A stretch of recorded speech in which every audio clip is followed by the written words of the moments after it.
Hello and a warm welcome to the program. I'm Melinda Akinlami. Our focus is on the North Central today, but first, our top story. The River State government has confirmed 5 cases of cholera and 9 associated deaths in an outbreak that has affected 2 local government areas. According to the Commissioner for Health, Dr. Adeze Orie, the confirmed cases were recorded in Akukutoru, while the 9 fatalities were reported across Akukutoru and Andoni local government areas. Dr. Orie stated that the ministry has activated emergency response teams in the affected areas to contain the spread. She, however, emphasized the importance of maintaining hygiene and promptly reporting suspected cases to health authorities and urged patients to cooperate with health teams as they work to mitigate the impact of the outbreak.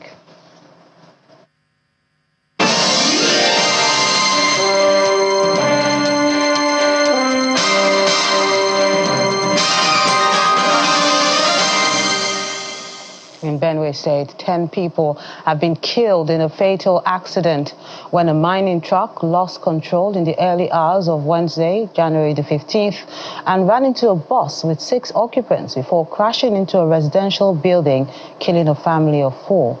The accident happened in Ohimini local government area, a community located along the Otupo-Abuja road. According to a community leader, Mr. Eka Bernard, at the last count, 10 people have been confirmed dead and others are receiving treatment at the St. Daniel Hospital to go. The community has been thrown into mourning following the tragic accident which destroyed many houses and business premises. Staying in Benue State, Judiciary Staff Union of Nigeria has declined to suspend its 2-month strike due to disagreement on the minimum wage approved by Governor Hyacinth Alia. In a unanimous voice vote at an expanded emergency Congress at the Benue State High Court, the union members refused any attempts to suspend the strike until the minimum wage of 75,000 naira and the allowances amounting to 142,000 naira for level 1, step 1, is implemented. Reacting to this, the governor's technical advisor on media, Mr. Solomon Yopev, says the government is willing to sit and resolve the issues and appealed that the strike action be called off.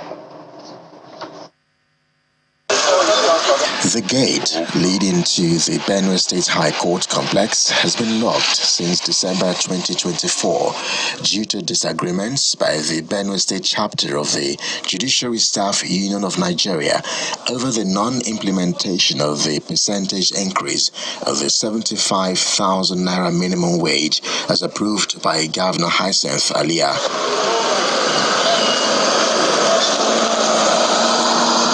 The situation has left litigants with no option than to seek justice where they can get jurisdiction for their cases. Nevertheless, union members converged to review the 2-month-long strike, which is backed by a 2010 agreement signed with the Benue State government on percentage increments of minimum wage laws. The 75,000 minimum wage set by the governor is not in line with our chart. And aside, that is the only reason for a strike. And as it is, I am surprised some people will say, let us just suspend the strike to respect His Excellency. It surprises me, and I'm still thinking, which market does he respect both things from? When the state government pronounced 75,000 as minimum wage, they knew that the wage bill of the state will increase. In the same vein, when they pronounced this, they knew that the wage bill of the judiciary will also increase. But I'm surprised that they're saying that we should use the allocation they are giving us, which is owed, to pay for the new minimum wage. That is a surprise. When the JUSUN chairman puts the question into a voice vote, members reject the appeal. We should continue the strike. The minimum wage is in 2 phases in our state because the grade level 1 to 6, His Excellency Otom had increased grade level 1 to 6 to be 30,000, and then grade level 7 to above is still at 18,000. That is it. So now that the new government is in place, said if you're now trying to pay the minimum wage, they now agree that, okay, add 45,000 naira to the 30,000 naira, making it 75, 1 to 6, and add 57,000 naira from grade level 7 and above, making it 75,000. So that is the phase. He says until all staff are paid the value of 142,000 naira monthly, the strike persists. Graciously, His Excellency, when he came in and gave us the financial autonomy. So it is our allowances that has built it to be that amount and not the minimum wage. You understand? Our emphasis is on our percentages and not the minimum wage. Because the minimum wage we saw from what they gave us, yes, we diminish it. As soon as you take our percentages away, just like I was setting an example, assuming they're not considering that our percentages is 100,000, and then you are giving us 57,000 as minimum wage, you see that it will drop drastically. That's our position. The Benue State government says it's not folding its arms over the matter. What I would rather have suggested is that you return back to work, negotiate with the government, talk with them on a level playing ground, and see what His Excellency is going to do. The man has a good heart. He has a concern for the welfare of the Benue workforce. And so he's not going to leave anybody in the rain. So going on strike I don't see any reason why that should have happened. While Governor Alia's administration has granted judicial autonomy in Benue, the union members say allocation to the judiciary based on the 30,000 naira minimum wage cannot sustain the implementation of the 75,000 naira minimum wage, underscoring the need for increased funding. As part of efforts to enhance the education sector in Kwara, the state government has constructed 350 new classrooms and renovated 754 others. The chairman of the State Universal Education Board announced this during the 4th quarterly ministerial briefing in Ilorin, the state capital. Other ministries and agencies also presented their scorecards at the event. It's the 4th quarterly ministerial briefing where ministers and government agencies are expected to brief journalists on the achievements of their ministries. Approved intervention fund for 2021. Taking the floor is the chairman of the State Universal Basic Education Board, Professor Shehu Adaramaja, who announced that the approved intervention fund from Universal Basic Education Board UBEC in Abuja for the year 2021-2023 was judiciously used to construct 315 classrooms. Another 754 classrooms were also renovated across the 16 local government areas of the state. We don't use intervention fund to procure textbooks. UBEC has special grants for the production of these textbooks. So last year we distributed 16,936 free textbooks in the areas of English language, mathematics, computer science, basic science and technology. Next, to present her ministry's scorecard is the Commissioner for Health, who says that public health in the last 4 months has witnessed the screening of over 100,000 people for hypertension and diabetes with provision of free drugs. Public health got a considerable boost from the approval, the very fantastic and impactful approval of His Excellency for the Kwara State Ministry of Health to participate in the nationwide program known as Project 10 Million, Know Your Numbers, Control Your Numbers. This program was aimed at screening as many as possible for hypertension and diabetes across the 36 states of Nigeria and the Federal Capital Territory. Kwara State participated with the approval and support of His Excellency Madam Abdurrahman Abdurrazak, and we were able to screen 102,452 Kwarans, male and female, young and old, for hypertension and diabetes. On his part, the Senior Special Assistant to the Governor on Community Development was full of appreciation for the federal government for the gift of thousands of bags of foodstuff ranging from grains, rice and beans to cushion the effect of subsidy removal on the people. 18,000 bags of 50 kg maize and the millet passed through my office last year. 42,000 bags of fertilizer. I want to believe they are on the same whatever. 2,405 BOI donated boxes of food items also passed through my office. 2,405 BOI donated items, food items. Other ministries and government agencies also took their turn to highlight the achievements of their ministries. Over 7 billion naira, that's what the Kogi state government says it intends to spend to revamp about 88 primary healthcare centers across the 21 local government areas. The governor disclosed this in Lokoja, the state capital, through the State Commissioner for Health, Dr. Abdulaziz Adams, during the official handover of sites to the contractors in charge of the project. According to him, the upgrade of primary healthcare facilities is part of the strategic plan of the Kogi state government to improve access to quality healthcare services in the state. Government representatives, heads of local government administration, stakeholders in the health sector, and residents of Oworo Estate converge at the premises of the Model Primary Healthcare Center, Felele, to witness the formal ceremony giving contractors the green light to upgrade 88 primary healthcare centers across Kogi State. This follows the approval by the state government in March 2024 for the renovation of more than 70 primary healthcare centers already in various stages of completion. The people of Oworo Estate are elated to see that their healthcare facility is being upgraded to a modern primary health center. I urge the contractors, like they have said, not just the community people, even we at the level of local government, we always come time to time to check the progress of the work and see how quality you'll be doing the work for our people. And by the special grace of God, we will come. And whatever criticism you see, you check it and look at it and make amendment when it is necessary. The opportunity that you brought, we are seeking, begging that employment should follow.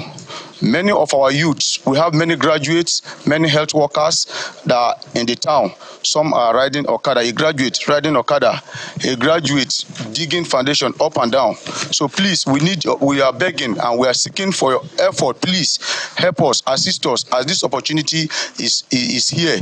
Once they are through with it, please, employment should follow so that here will not be empty. The Commissioner for Health in the state, who read the governor's speech, said the revamping of the primary healthcare centers, which will upgrade over 150 of such institutions in the state to functional level 2 health facilities, reflects the commitment of the present administration to enhancing access to healthcare delivery across the state. On behalf of the government, I urge you to adhere to the highest standard of professionalism and complete the upgrade within stipulated time frame of 4 months. I implore you to actively engage the communities where you will work. Collaborate with local government chairpersons, traditional rulers, religious leaders, and youth representatives. This inclusive approach will foster a sense of ownership and responsibility among the communities. The contract agreement documents were then handed over to the contractors for their signature, after which they inspect the facilities. One of the community leaders speaks more on the upgraded primary healthcare centers. We lack so many things in terms of staffing, even security, even the personnel to run the ships. They're not even available. Very few are here. And that's why we're appealing to the government to put in more effort to see that these things are met so that the work here will be improved upon. Contractors have a 4-month timeline to complete the project. Political appointees and leaders should be guided by the principles of transparency and accountability in discharging their official duties. The Kogi State Governor was represented by his secretary to the government in the state, Folashade Ayoade, gave the charge while declaring open a 3-day leadership retreat and ministerial briefing organized for commissioners, special advisors, and the Director General of government agencies and parastatals. The glass hall of the Kogi State Government House in Lokoja, the state capital, is occupied by the state's political appointees. They are here for a 3-day leadership retreat organized for commissioners and special advisors to enhance their efficiency in line with the policies and programs of the current administration ahead of the challenges. Secretary to the Kogi State Government, Folashade Ayoade, charges the participants to put their collective efforts towards shaping a veritable future for Kogi State. The retreat objectives: enhancing leadership and ministerial capacity, fostering economic growth, addressing infrastructure needs, and promoting human capital development, are pivotal for achieving our vision of a prosperous Kogi State. Through policy alignment, interministerial collaboration, and innovative solutions, we will lay the groundwork for sustained growth and development. As we're back on this journey, let us remain guided by the principles of transparency, accountability, and inclusivity. This helps the resource person deliver on the theme of the retreat to advance a new direction by using data to arm themselves with requisite information about their ministries. If we, as policymakers, can sit quietly and really develop a roadmap, we would not only be lifting the state within a short time, we would do that with remarkable imprints. Participants describe it as veritable steps towards policy formulation and implementation. Yes, this retreat is very important at this period of our life as a country and as a state, where we have a lot of policies of federal government that is very challenging at this point in time. People have been the one seeing the effect negatively for now, but we're very, very hopeful that at the end of the day, all the policies of the government, from the federal to the state, will yield a positive result where the benefits will be to our people and to our state. The retreat could have come at a better time than now. We're about this is our 12th month in the office. How far we've moved. And last year's budget that we ran was not prepared by this administration. So it is a good time now that having participated in this year's budget, the retreat will better equip us. This retreat will be shaping the skills of political appointees for result-oriented productivity. To education now, the Niger State government has expressed concern over the impact of insecurity on its effort to increase enrollment, especially in high-risk areas. In an interview with Channel Television at his office in Mina, the state capital, the executive chairman of the Niger State Universal Basic Education Board, Mr. Muhammad Ibrahim, says the government prioritizes the safety of its children and will not compromise their security. He adds that the government has set up temporary school environments in areas affected by banditry and rural criminalities to provide a safe learning environment for the children. We acknowledge the fact that we have insecurity challenges in a number of local governments. In some, what we are thinking of doing is to relocate some of those schools on a temporary basis, relocate them to places that are safe so that those children cannot be left behind. In some instances, as they become more relative, as the level of security improves, we can now relocate them back to those places, especially where you have boarding facilities, so that those children can. And then, of course, there are also designs to build temporary structures in some of those locations, especially where we have not issues really to IDP, maybe even the natural disaster. Some months ago, we had a flood, and it flooded a number of schools. So these are issues that options that we're considering. But as it is, of course, it's a challenge that we're working on. And in as much as you want people to be educated, you also don't want it at the risk of the life. So for some areas, there's basically nothing we can do for now, but we're working on the possibility of maybe because if you, for example, want to transform a boy that is 5 years old, and you want him to come to a location wherein he's relatively safe, you're not going to have to make arrangements for that boy alone. You're going to have to make arrangements for his parents and everybody that is going to come with it. So the logistic implication of that is quite high. But we also acknowledge the fact that for those people who are looking at we're taking data now, what is it that they have missed? So that when the time comes and then there's some relative safety, we'll see what are those things that we can do to make up for the time that they have lost. The North Central All Progressives Congress Forum, made up of members from the 6 states in the region, have appealed to President Bola Tinubu and the party leadership to protect Governor Hyacinth Alia from those keen on denying him the party's ticket in 2027. The leader of the forum, Professor Ahmad Alizaga, made the call at a meeting with the Chief Press Secretary to the Governor and other appointees in Makurdi, the Benue State capital. While listening to their concerns, the Chief Press Secretary queried the conspiracy to make the Governor fail, but reiterated the administration's commitment to good governance.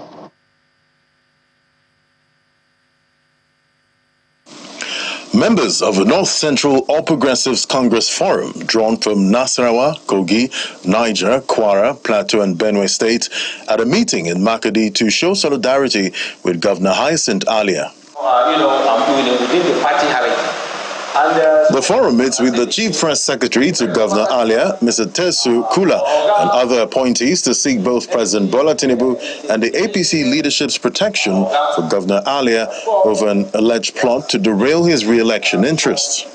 Anything that will affect us losing this seat to the opposition will not be tolerated by us. So the party is solely behind our governor and will ensure that he remains the governor beyond 2027. Mr. Kula lists key areas of policy intervention by the Alia administration that has turned the fortune of the state around, including payment of pension, agriculture and health services. 2 months into when he was sworn in, what did he do? He supplied 600 trucks of fertilizer to farmers. That was the year farmers began to see that, you can sit in your house and be able to, you don't need to lobby. Because he subsidized that by half, 50%. So instead of the 3,000 for a bag, you take 17,000. Once you are able to get 17,000, you have a bag. And because when he was sworn in, we called on the people to make themselves into cooperatives, form cooperatives. Those who form cooperatives were given trucks of fertilizer. To understand the value of these reforms, the team visits the Benue State University teaching hospitals to see the turnaround taking place. This is the problem. Now, to address the issue, the Chief Medical Director gives members of the forum more insight into the state government's intervention in the health sector. The governor that inherited over 300 and something billion in debts. In debts. Who in turn inherited less than 50 billion and left over 350 billion in debt. It means that everything was small. Even in this hospital, 2 billion was borrowed from CBN through Access Bank for the development of this hospital. But when I came, nothing was working. The dialysis was not working, the MRI was not working. In fact, they are lucky because when I fixed them working, that CBN came to even assess the extent of the loan. Before departing the forum, they visit key project sites like the Makurdi Underpass Interchange, the first of its kind in Benue State, and one of the critical infrastructures to boost the state's economic growth. The need to establish state police for effective and efficient policing in various communities has been restated by the governor of Plateau State, Caleb Mufang. The governor expressed this desire at the government house in Jos during the decoration of police officers from the Plateau State Command. 103 police officers of the Plateau Police Command were among several police officers who were recently elevated to the next rank. To come and help in the decoration. Officers promoted and decorated at the command are mainly from superintendent of police to the rank of chief superintendent, deputy superintendent to superintendent of police, as well as assistant superintendent to the rank of deputy superintendent. The CSP is in charge of records in the police clinic. He is a medical personnel. Decorations of newly promoted officers took place at the police officers' mess in Jos, where security chiefs and spouses of the officers assisted in the decorations with the new ranks.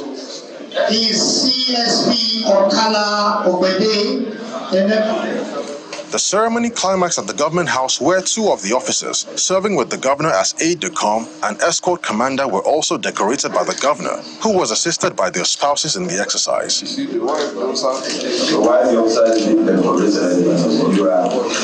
That we need to continue to have a conversation on the need to decentralize the Nigerian police force.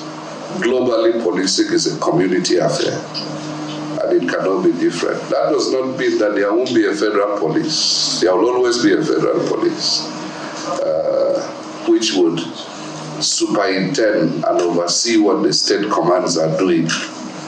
But we need to be flexible in terms of the command structure. The Commissioner of Police of the Plateau State Command, Emmanuel Adeshino, in his breakdown of officers involved in the promotion exercise, charged them to be more dedicated and steadfast in their professional conduct. When you are wearing this new rank, you have to put more for them. You have to put more, step up, and ensure that you add value to the force. Responding on behalf of the promoted officers, Chief Superintendent Chope Matthias, who is the Commander Counter-Terrorism Unit in the state, assured of dedication to duty in ensuring that the state remains safe and crime-free. We are going to redouble our efforts to make sure that Plateau State is safe and Nigeria is also safe. Without wasting much of our time, I also want to thank the service commanders here. I want to also assure you that the words of encouragement and wisdom are not taken for granted. With this latest elevation, expectations are high from residents in terms of more dedication and professional conduct of the officers in tackling crime and criminal elements in Plateau State. That's the program today. Thank you so much for watching. I'm Melinda Akinlami.